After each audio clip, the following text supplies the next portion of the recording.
I'm going to do two things.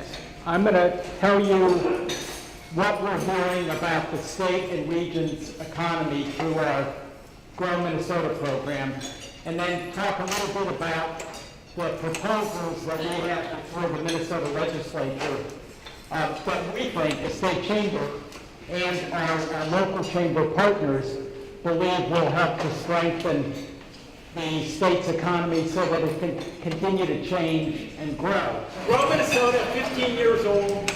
We operated in partnership with about 60 local chambers of commerce around the state. And Grow Minnesota is the chamber of commerce community. That's all it shows.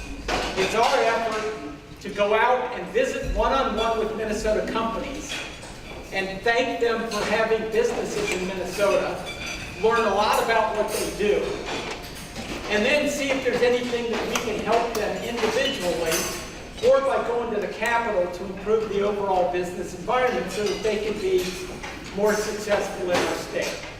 So it's, simply put, it's a thank you program, but along the way we learn a lot about the state's economy and how it's doing. So this current year, the last 12 months in fact, we've completed almost 600 of these one-on-one visits. And I say the last 12 months because the way we accumulate information in the Grow Minnesota database, it's a continuous database. So the results that I'm going to show you are current as of last Friday. So think of last Friday, the, 13th of May. What you're going to see are results that go from the 12th of May of 2016 to basically the 12th of May of this year. Of those roughly 600 companies, we provided some kind of direct assistance to 136 of them. So these are companies that when we said, is there anything we can do to help you be more successful in our state? They said, oh yeah, by the way, you could help me do X. And what's interesting is when we started Grow Minnesota 15 years ago, we used to get a request roughly 1 every 8 visits. Now, after 15 years, I think word's gotten around that we actually, with the help of all these local chambers, we can actually solve some of these problems that Minnesota companies face. So now, roughly 1 in 3 or 1 in 4 visits generates some kind of request for help. I want to share with you one outgrowth of those requests for help. The best request that we get, believe it or not, is when a Minnesota company asks us if we can help them find a Minnesota supplier or introduce them to a potential Minnesota customer. So we call that the Minnesota Match, and that's the slide that you see up here. Right now in the Grow Minnesota database, there are about 6,400 current profiles of Minnesota companies. And the slide shows how they're distributed between manufacturing and professional services.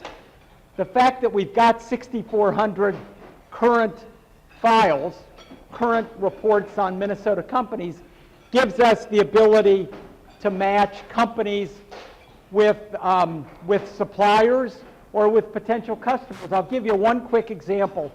I visited a company out west of here. I think it was actually in Eden Prairie.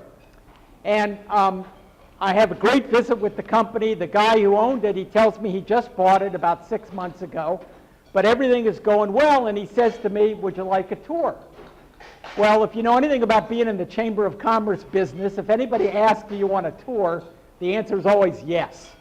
So I go for the tour. And as I'm going through this manufacturing plant, I see these big racks of extruded aluminum, big long pieces of aluminum. And I say to the owner of the business, I say, well, where do you get that? He said, well, it's very specialized. We import it from Germany. I said, well, why Germany? He said, I just bought the business. The guy who owned it before me got all of this stuff from Germany, so I've just kept doing it. So I said to him, I said, well, have you ever thought about maybe trying to get that material from Alexandria Industries? That's a business in Alexandria, Minnesota that extrudes aluminum, does exactly the kind of thing. And so what we did, and what we'll do through this thing called the Minnesota Match, is we match companies with Minnesota suppliers. And anytime we can do that, it's a really great day because 2 Minnesota businesses are better off. And every once in a while, you get 3. We helped a company on the Iron Range find a contract manufacturer in southern Minnesota, and the contract manufacturer needed to source a particular kind of steel, which they got from a steel supply center in Minneapolis. So that was 3. That doesn't happen very often. But the reason that I get into this detail about this notion of business assistance is that if there's anything that Grow Minnesota or these local chambers can do to help your company be more successful here, speak up. Don't be shy. We can't solve every problem, but A, we can try, and I think our track record is about 90%. There are all kinds of resources out there to help you be better, more successful in Minnesota, and we want to make sure that that you know about them and that you take full advantage of them. And if we can help you meet a potential customer, we want to do that because we want your businesses to stay here and grow here. All right, let's go to the economic conditions. For the 15 years of Grow Minnesota, we've basically tracked 4 indicators of how the region and the state's economy is doing. We track innovation, so whether or not businesses are introducing new products or services into the marketplace. We track exporting, whether or not they're selling stuff outside the U.S. We track investment, so have they bought a big piece of equipment? Are they remodeling their facilities, or are they building an entirely new facility? And then fourth and finally, we track job creation. Have they added new workers?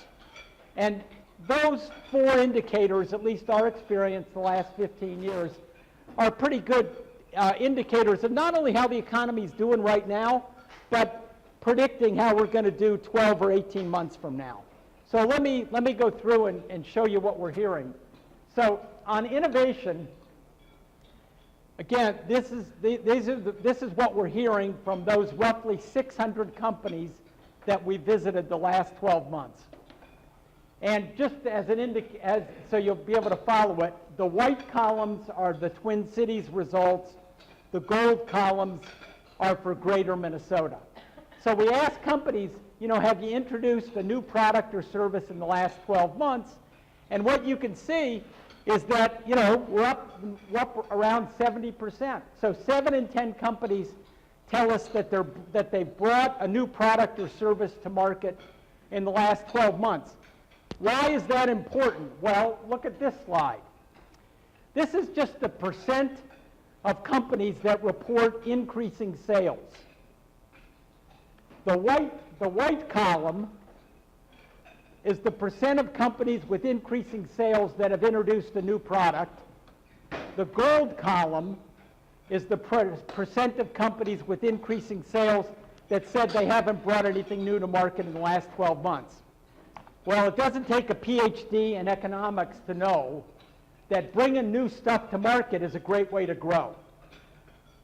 And that's particularly important in a state like Minnesota, because we get a disproportionate share of our economic growth from companies that start here and grow here. So we have 17 Fortune 500 companies in Minnesota. Actually, we have 16 as of today. Other than the fact that they're headquartered in Minnesota, what's the one other characteristic that they have in common? Those 16 Fortune 500 companies that employ, over 100,000 Minnesotans. Somebody guess. What's it? Somebody said it. Yeah, they all started here. Every one of them. You can go right down through the list. They all started here, stayed here, and grew here. So that's why innovation is so important to this state's economy. But one more quick example. On your left is a garage, and on your right is the inside, it's a food court from a shopping center. What do those two have in common? Anybody seen that garage before? Somebody started a company. Yeah. What's that? Hewlett-Packard. No, not Hewlett-Packard, but you're close. Somebody did start a company there. Medtronic. That's where Earl Bakken invented the pacemaker. And that garage is still in northeast Minneapolis. So, and the one on the right, that's Southdale in 1956 or 57. Southdale was the world's first regional indoor shopping mall. That created and that grew what is Target today, then was Dayton Hudson Corporation. So the point is innovation is what fuels this state's economy. And, sorry. I want to go back. And when we see a decline in the percent of companies reporting that they're introducing new products and services, that tells us that 18, 20 months from now, this state's economy is in trouble. We need more products, more services, more innovation, or this state's economy, this region's economy just doesn't work.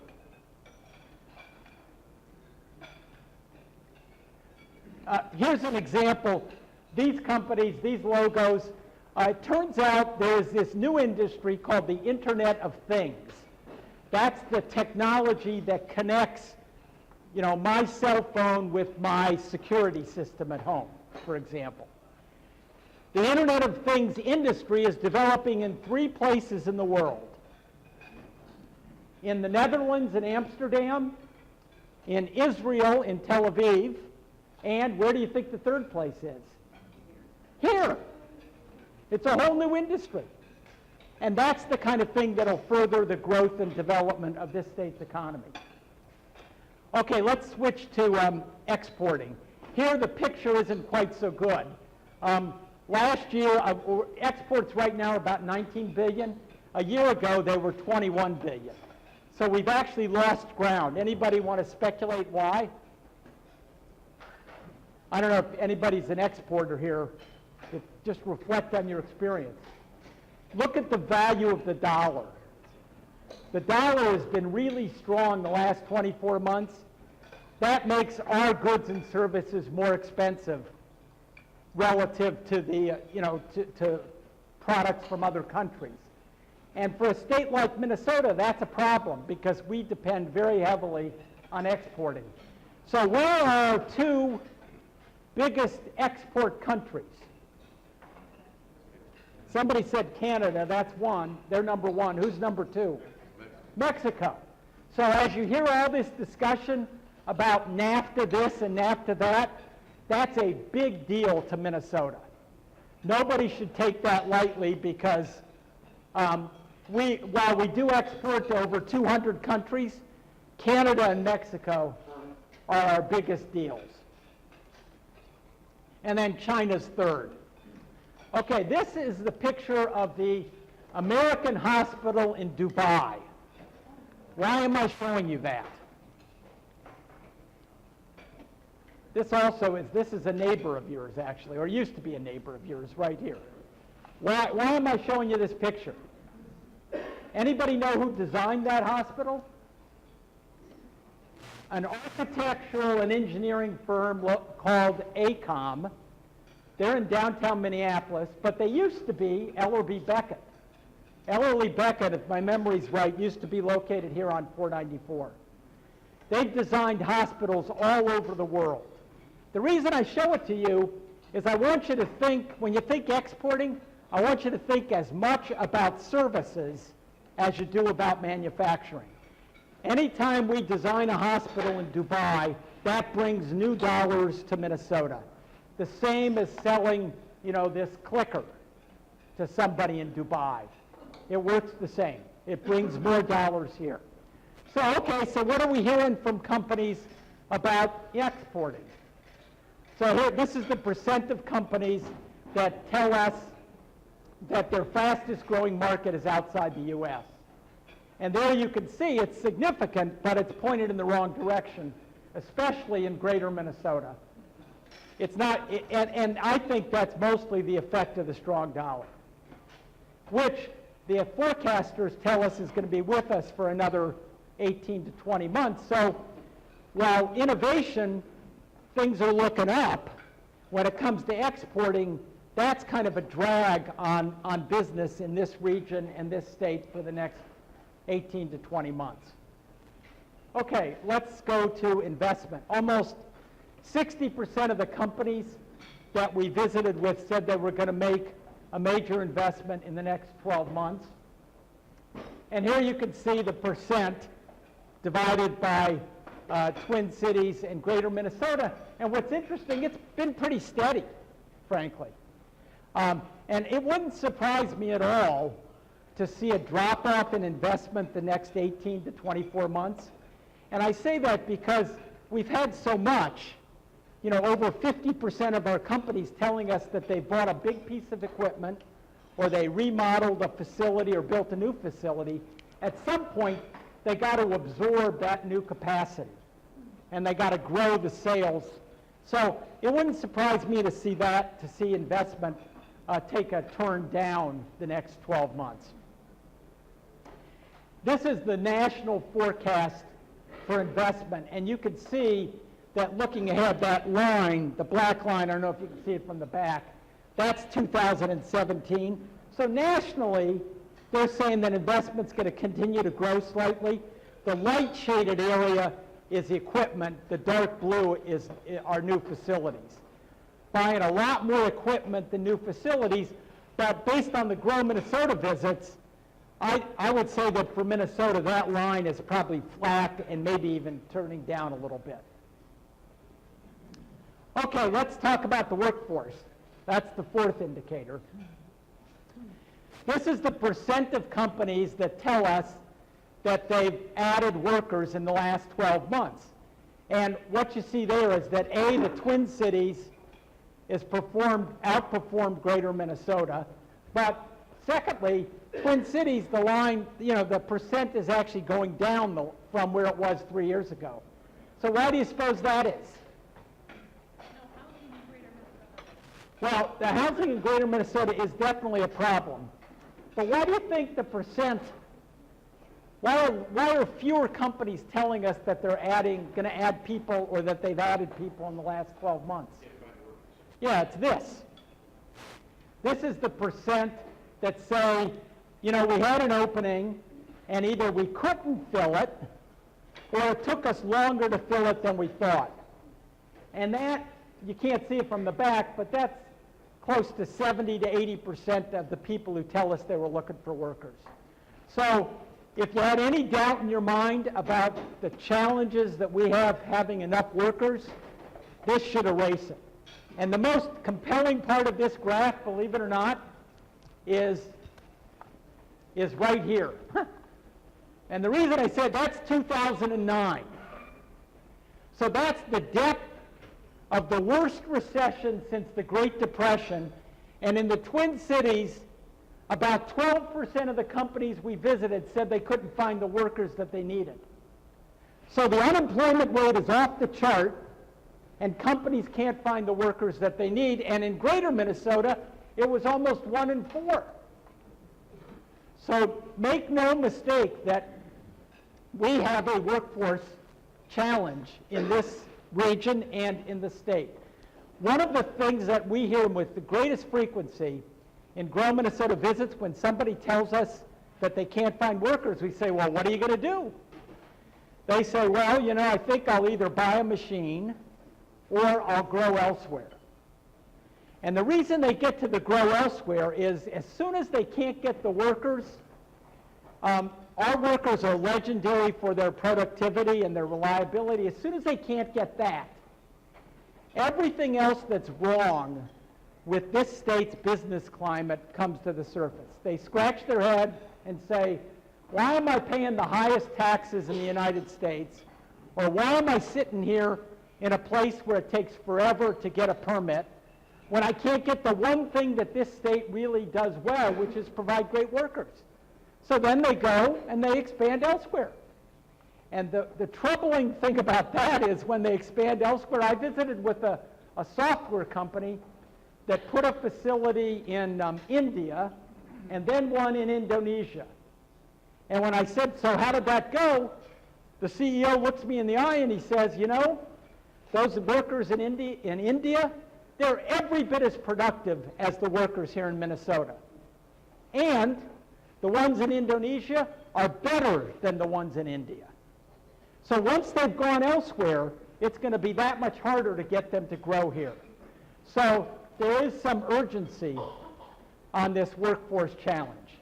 We need more workers, or we need to figure out a way to get better alignment between what the economy needs and what the workforce can do. And I'll say more about that when I get to the legislative part of this. So you put this together, and our outlook on the economy is innovation is up. That bodes well 18 to 20 months from now. But the strong dollar exporting is holding us back. If we can think of some creative strategies for minimizing the impact of a strong dollar, that's going to help us grow a lot. Investment is steady. We could see that softening in the next 12 to 18 months. And then the workforce is probably the biggest challenge. If we can't assure companies that they're going to have the workers they need, then that'll be a problem for the next 20 years. The state demographer tells us that out to 2070, this state actually loses population unless we have in-migration. And where do you think that in-migration has got to come from? Somebody guess Iowa or North Dakota. Because that's wrong. We got all those people. Joel already moved here from Iowa. In fact, there are a lot of people moving back to North Dakota. So for us, gaining population, gaining workers, it's all international immigration. It's new Americans, which gives some urgency, frankly, just like on NAFTA, fixing that or making that, having that continue to work. Immigration reform is a very urgent issue for the Minnesota business community because that's our major source of new workers. So it's a federal issue, but to the extent that we can lean on Senator Klobuchar, Senator Franken, Congressman Paulson, all of them to actually do something productive on immigration reform, that's a big deal, especially when it comes to solving that problem. Okay, before I go to the legislature, let me see if there are any questions or comments on what we're hearing about the economy. Please. We're going to talk about this next, but I've got a lot of family in Dallas. If we were having the same conversation there, they would be saying, we've got XYZ S&P 500 companies in Dallas, and a third of them pay some taxes, right? Because people move their companies to Dallas, they move their companies to Texas. How do we change our environment that companies want to relocate from New Jersey and Sacramento to Minnesota to be here and bring their people? That's a great question. Never to hear it. How do we change our environment so companies want to move here? I think it's, that's the one thing actually we could celebrate the weather. No, really, anybody here, I grew up in Ohio. In Ohio, in the winter, we have cold mud. We don't have what I call a useful winter in Ohio. Minnesota, we have a useful winter. You can go outside in January, you can fish, you can ski, you can ice skate, you can walk around, you can have a great time. But we're very shy and reluctant to promote that. That's one thing we could do. But to answer your question, I think we work on things like building our workforce and working on the cost of doing business in Minnesota. But and then I think we persist. Because if you want to get companies to move here, you got to have somebody like Joel. Joel works with Greater MSP. You got to be prepared to invest in him for a decade, to go out and visit with companies around the U.S. and around the world and make the case for Minnesota. And make the case not only as a place to move their business, but frankly also as just a place to do business. Because if Joel gets a company from Denmark that isn't doing business to have a customer or two or a supplier here in Minnesota, that's the beginning of getting them to actually have a presence here. But it's a long haul, and Minnesota, we've never been patient and willing to make that long-term investment in telling people around the world, around the country, what it's like to live here and do business here. So on the one hand, we got to make the environment more competitive, but then we also got to sell it, and we got to sell it consistently.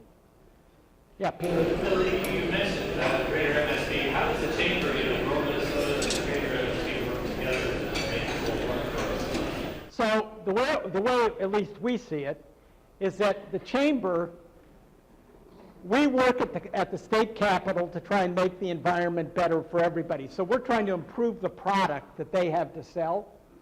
And then when it comes to economic development, our economic development efforts, Grow Minnesota, we're focused exclusively on retaining the businesses that are here.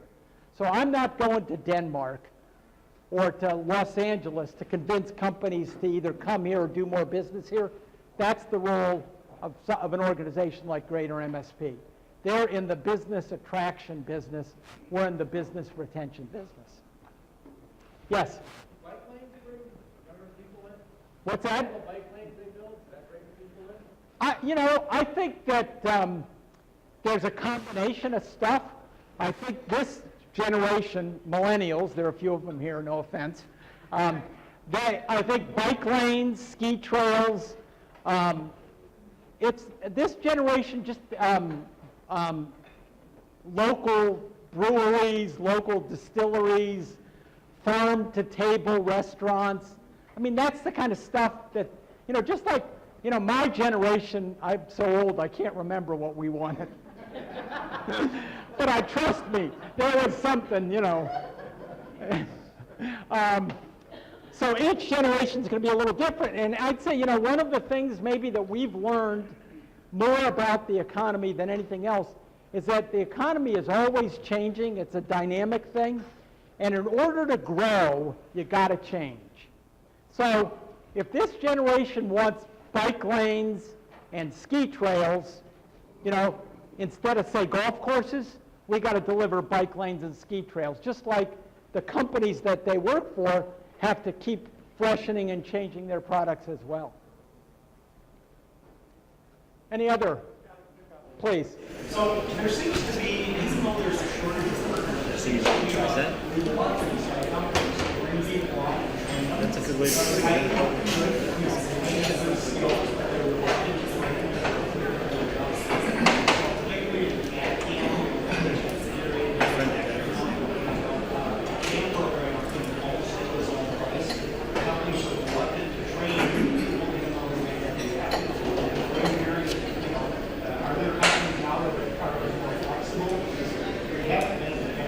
I think there are a growing number of companies that are investing in training, so the answer is yes, there are more of them.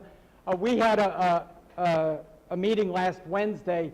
One of the HR people from UPS was on the panel.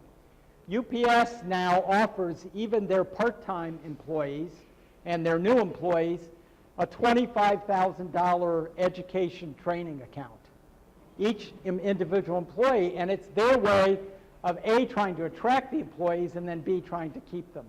There is, some concern that I spend all this money to, like you say, to make sure they know how to run the CAD/CAM machine, and then they jump ship.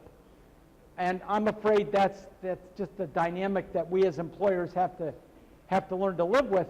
The comment that I hear with more frequency when I do a Grow Minnesota visit is the employer that tells me that I'm going to hire somebody to run a CAD/CAM machine or to help run it, and I can teach him how to do that, but I can't teach him to read or write or speak clearly. So those basic, part of our workforce problem is that we're not getting the job done in the K-12 schools or to some extent in the community and technical colleges. And if that infrastructure isn't there, the employer just doesn't know where to start. So it's kind of a problem on both ends. Well, the follow-on, when I was in school, there were industrial arts classes that, kids that weren't suited for college. could be focused on other markets, like in food service and manufacturing types of jobs, or plumbing, whatever. And the schools have gotten away from that. Right. They've just gotten rid of the traditional shop class, and so they're not encouraging these students who might flourish well in that kind of environment, encourage them to go to college. So Bruce's comment, if you could hear it, is a great introduction to the Chamber's policy agenda. So this is a word cloud of when we do a Grow Minnesota visit, we say to the business, well, what issue do you care about? What are you tracking? And there's nothing surprising here. Taxes, if it didn't show up taxes, you'd think that, like something was, like we were on a different planet. So you see taxes, minimum wage, health care, regulations. Workforce is there, but think back to the chart I showed you a little bit ago about how hard it is to fill jobs. So why doesn't workforce jump off that page? I'm going to get to your point in a minute. Why? Anybody want to speculate why? So if you look at, these are the 4 issues that the Minnesota Chamber has focused on this legislative session. Okay? Meaningful tax relief, we're focused on trying to make the property tax more competitive. Transportation investment, I can talk for hours about what we're trying to do on roads, bridges, and transit. It's a 3-part deal. It isn't going to pass without all 3. Wages and benefit mandates, there we're trying to pass a bill that will keep local governments from creating a checkerboard of labor management requirements around the state. And then 4th, healthcare, we're trying to give more options, particularly to small employers when it comes to the kind of coverage that they get for their employees. And so on that, all 4 of those things are still in play, and actually the legislature in February made some good progress on the healthcare piece. If you have a smaller business and you want to self-insure, it's a lot easier to do that now than it was on January 1st. And the advantage of self-insuring is that you can decide what kind of coverage you want to offer to your employees and their families. So it's a huge opportunity to not only give your employees the kind of coverage they need, but to manage the cost. So that one's pretty well done. The other 3 are still in play. And I'll say more about them if we have time. But let me skip. I want to go back to workforce because you'll notice I don't have anything on workforce. So I just showed you that it's the biggest problem. And we, the Minnesota Chamber, why don't we have, a 10-point or 100-page bill at the legislature trying to fix the workforce?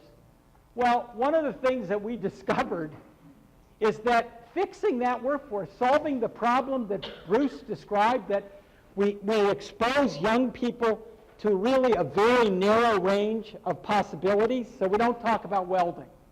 We don't talk about manufacturing. We got rid of the shop classes. Okay?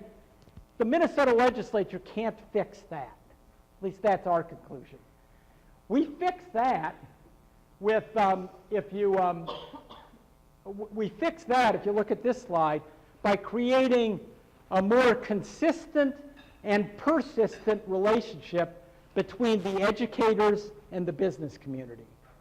So we're doing a series of programs in Winona, Minnesota, as a test, which the ones that work we'll bring to other communities to try and build that relationship. One of those programs is to expose young people to a broader range of possibilities, to actually take them to a manufacturing facility and see what it's like to work in a composites plant in Winona, for example. Winona Canoe as an example.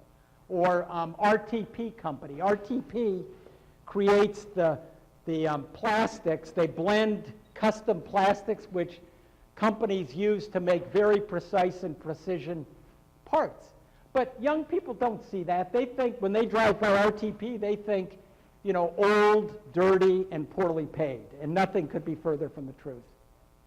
So fixing this problem, getting this relationship right, really depends on us, the business community, and the educators taking initiative, and there isn't a law that can be written that will fix this problem. We need to create this consistent and persistent relationship. So that's what we're doing.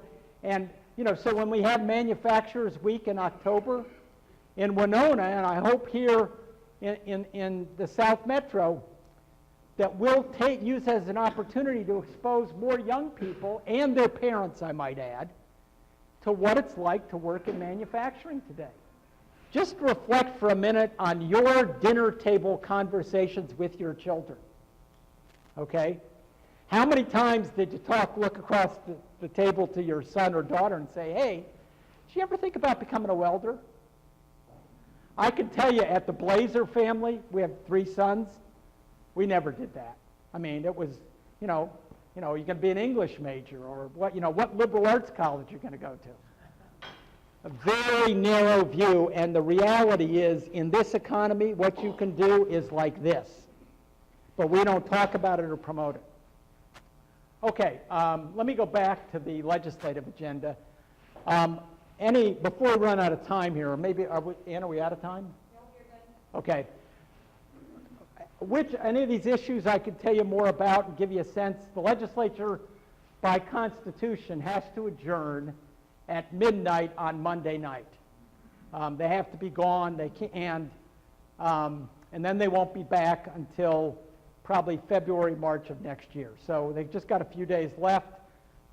Which of these issues do you want to know about? I'm happy to give you an update on any or all of them. Transportation, okay. So the deal is here, you've got the Republicans control the House and the Senate. Governor Dayton is a Democrat.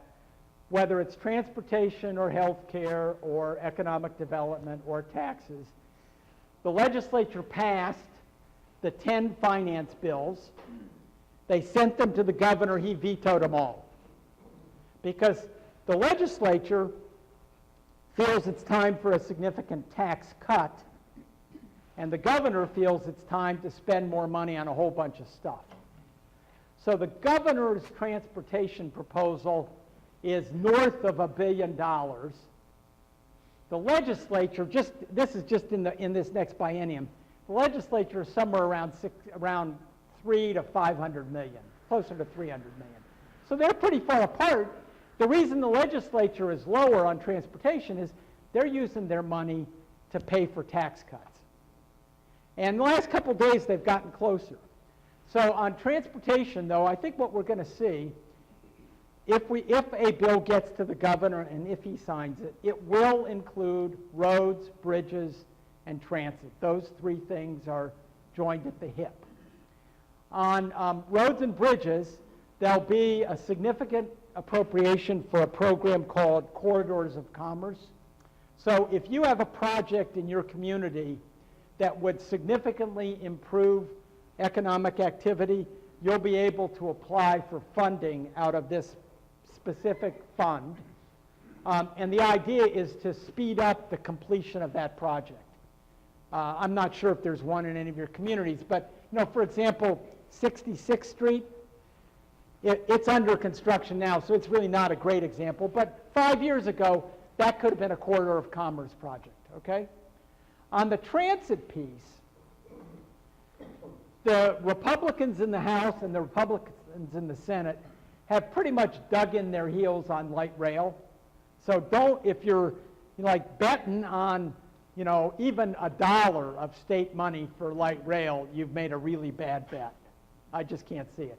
I think what the legislature will do is free up Hennepin and Ramsey County and the other metro counties to build transit and light rail using a county sales tax. I think that will advance. I think where they'll also work is to provide additional resources for buses. There, I think there's actually some common interest between the governor and the legislature. The legislature probably won't go as far as the governor would like them to on buses, but I think they'll get pretty close. Otherwise, I don't think the governor will sign the bill. So, transportation, you'll see healthy investment in roads and bridges. Transit side, healthy investment in buses. LRT, I think they leave that to the counties. Yes. About 494 and 35W. What about? I mean, if you want to talk about a transit or a corridor that Yeah. is ripe of innovation from one end to another, that's a massive problem. I mean, how much longer are they going to kick the can down the road before they start expanding that? You can't drive down there at 10:30 in the morning without getting caught in traffic. I think My sense is that they're closer to actually doing something on 35W than on 494. And the solution that I see on 35W is further development of the dedicated busway, and then maybe building out some additional lane capacity. On 494, they're, slowly, if you go drive around the outer belt, slowly we're adding the additional lanes. So right now they're working 694 up around Shoreview. Oh, just the intersection. Oh, yeah. 80, so it's like when they fixed where the crosstown and 35 met. Well, we should look at the language in the corridors of commerce and see if you can't get some dollars to start that investment. You got to start somewhere. But I see what you mean. That is, probably all said and done, is it over $100 million? The project over 300? Yeah, 300 million, but you can phase it. Yeah, sure. But if you just leave it, I mean, there's almost 500,000 cars that go through that intersection every day. I mean, it's the hub of the Twin Cities. It just blows my mind that they can just cave out on all that. If I can just jump in here, June 6th through 8th, Minnesota Transportation Alliance, I think that's the name of it, is doing a fly-in. It's an annual, I think almost annual event To Washington. to DC. Yeah. And so I would suggest that you talk to whoever's likely to be going from your community, and then capture what information they can come back with. Right, and that's a great point, because the federal dollars are as key as the state dollars, especially, well, that's true statewide, but especially in a project like that. And the way to get it done is, and I hate to say it, but on transportation stuff, the squeaky wheels get the grease. So you got to be squeaky and you got to be persistent. You think I don't know if anybody's familiar with Highway 14 that goes across southern Minnesota. I was in Mankato the other day and I talked to a business guy there. He says, I'm about to retire. I'm 67. When I first got my job 40 years ago, we started working on Highway 14 and we're still working on it. So there was another question somewhere, I thought. Anything else on the legislature? How likely will their special session? How likely for a special session? I'd say 75%. Although if you saw, yesterday they started passing paper back and forth, and they're still far apart, but they got closer. And you notice, for example, today, the House and Senate were going to vote on a conference committee report on the Real ID bill. That's the bill that'll let you get onto an airplane with a Minnesota driver's license. The fact that they figured out a way to compromise there, so I believe they got rid of all the language related to immigrant driver's licenses. So they figured that out. That was a pretty contentious issue. To me, that's a good sign, assuming they do as they said they were going to do and actually vote on it today. But I'd say right now, I'd say more likely than not. And if they have a special session, the way that'll work is they'll try to work out their differences. They will work out their differences before the governor calls it, and they'll try to get that done well ahead of June 30th, because I don't think any of the leaders want there to be another government shutdown in Minnesota. I think they all paid pretty dearly for that. Any other comments and questions? Yes, please. Sorry.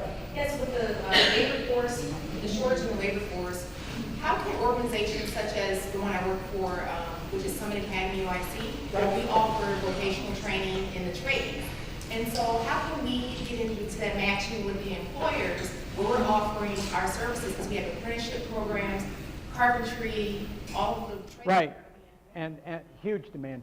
I think the best thing to do is to actually spend time one-on-one with contractors and let them know, this is what we train people to do.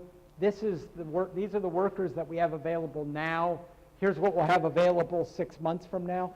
I think they just need to know more about what you're training people to do, the nature of the curriculum, and then what you do to get them ready, and then how many you have. And then also with this labor shortage, how many organizations are meeting their inclusion and diversity goals with that? Probably not as many as need to, that's for sure. I think, for example, if you look at what we did when we built the Vikings Stadium, I think we did pretty well there, but that project is probably the exception rather than the rule. So that's another, the contractors that we visit with are increasingly aware that they have goals regarding inclusion. So it's somebody walks in the door who says, I've got, in 6 months I'll have 6 African-American men who will be trained as carpenters or pipe fitters. That's a pretty attractive deal. So I think just getting in front of those employers is really the key. To make sure you enter the Minnesota Jobs Training grants that are available for manufacturing. Right. Those are, there's all kinds of money available to help finance that training, and those dollars are available with relatively little bureaucracy, so that's a good thing. Yes? We're going to that time. Can you give just us a minute on the healthcare? Sure. So are you thinking about the federal or the state? Okay, so the federal, I don't think anybody should plan on any significant changes in the ACA, also known as Obamacare. I don't think you're going to see any changes in that the next 12 months. The House passed the bill, but the Senate, the U.S. Senate, has a different view, and they don't seem to be showing much urgency about bringing a bill up. So, and then once they pass a bill, there's going to be a conference committee, and that can go on forever. And maybe as they get closer to the November 2018 elections, they feel some urgency to finish up the work on health care. The other thing that could push the health care discussion ahead, believe it or not, is the desire for tax relief and tax reform. The Congress has a hard time doing work on tax cuts when they don't know how much they're going to spend on health care. Because, like them or not, the Republicans are more sensitive to what they're going to do to the deficit. So they'll want to figure out their health care solution and be able to at least make a back-of-the-envelope estimate on what it does to the deficit, and then do tax reform. A bunch of them want to campaign on tax reform in 2018, so maybe, but I'd say we're well into next year before you see a new federal health care law. As to the state level, there I don't see the legislature doing much more than what they did in January, where they provided some support to the individual insurance market to try and stabilize those premiums. We'll see how successful they are when we get the estimates in the fall. And then they did a little bit of reform by making it easier for smaller companies to self-insure. But, for example, moving away from our current exchange and, say, for example, adopting a federal exchange, I don't see that happening. I think my guess is the legislature is kind of waiting for the federal government to decide what they're going to do before they make any big changes. Okay. Thank you very much.